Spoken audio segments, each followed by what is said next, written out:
Habib Rizik, Habib Rizik gurune NU. Habib Rizik, Habib Rizik gurune NU.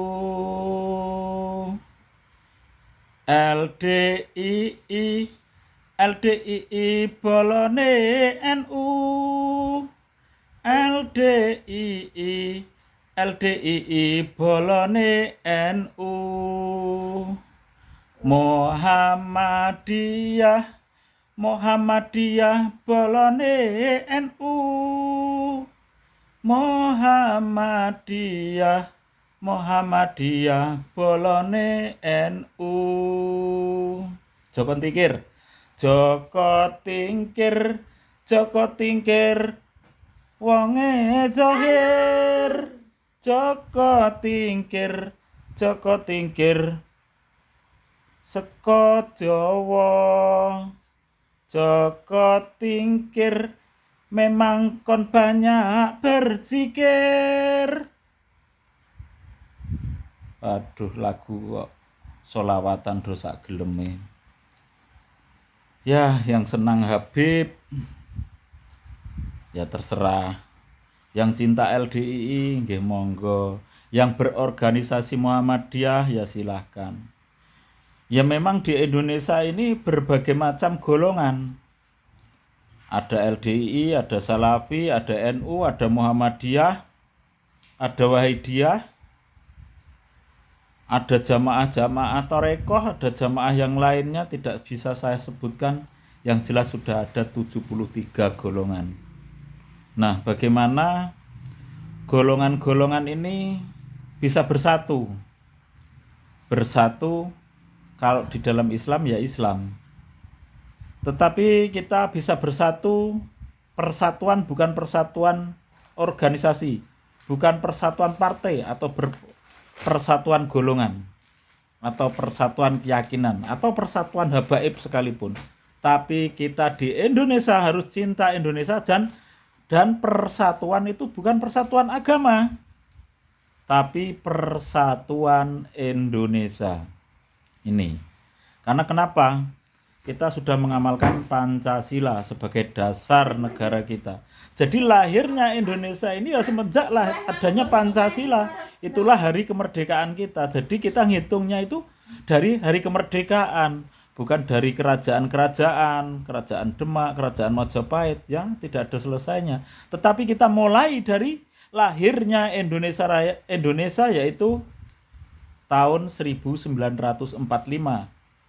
Lahirlah Pancasila sebagai dasar negara dan tahun 1945 itulah hari kemerdekaan kita merdeka.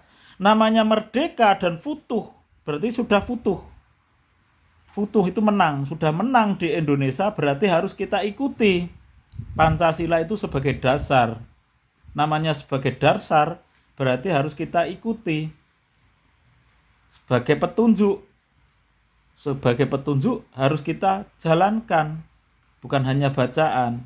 Misalnya kalau di dalam Al-Quran dalikal kitabu la raiba fihi hudal lil muttaqin, itu kalau di dalam Islam. Tetapi kalau di dalam bernegara kita, di dalam Indonesia yang berdasarkan Pancasila dan UUD 1945, ya harus kita realisasikan kitab undang-undang itu, pasal-pasal itu harus kita jalankan, kita wujudkan, kita amalkan, kita realisasikan, bukan hanya sekedar bacaan.